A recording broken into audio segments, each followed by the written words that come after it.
Tell us more about what really sounds like an extraordinary case, something that could be the basis for a Netflix series. Absolutely. It sounds like a pitch for a film, a spy film. Anyway, it all started back in the 1990s. Now, these two men were arrested in December 2017. Now, one of them is Henry M. We do not have the exact names. He is 73, and he was imposed in Beijing in the 90s, at the end of the 90s. And, well, he fell in love with the interpreter, the Chinese interpreter for the French ambassador at the time, and indeed started passing on secrets to this woman who was also working for Chinese intelligence. Back then, the French intelligence realized that something was going on, and this man was very important. He was the head of the French Intelligence Bureau in Beijing, and he had access to a lot of sensitive information, such as covert agents, for example, or the way they were operating across Asia.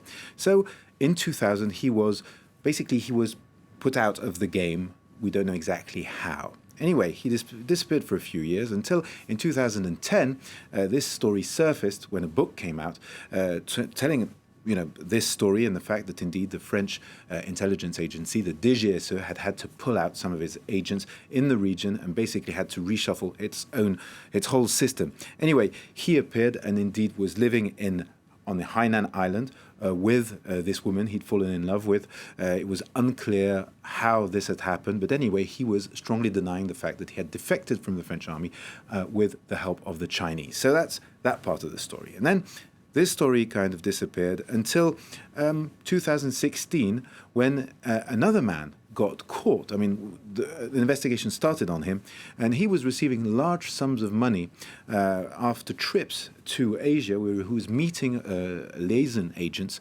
of the Chinese intelligence office, handing obviously secrets and getting large sums of cash. Now, a big investigation started in 2017, and while these two men were caught in December 2017, the second man, Pierre-Marie H., he's 69, he's retired as well, was caught at that stage at Zurich Airport with a large case full of banknotes. Now, briefly, this trial, of course, James, has been held behind closed doors, which is making your job and my job very difficult in telling the public about what it actually involves. Absolutely. As you can see, we have no names. The lawyers are not speaking for any of the two sides. It's unclear whether we'll actually know what happens in the end.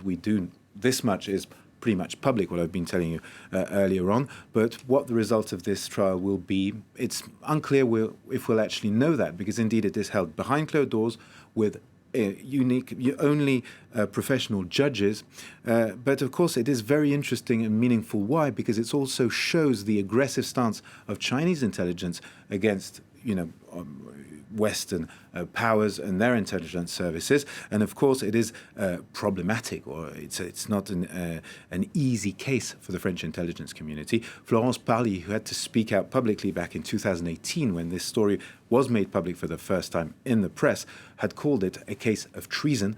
And indeed, well, it is a difficult story, of course, to handle for the DGSE. Thank you. It's James Andre there.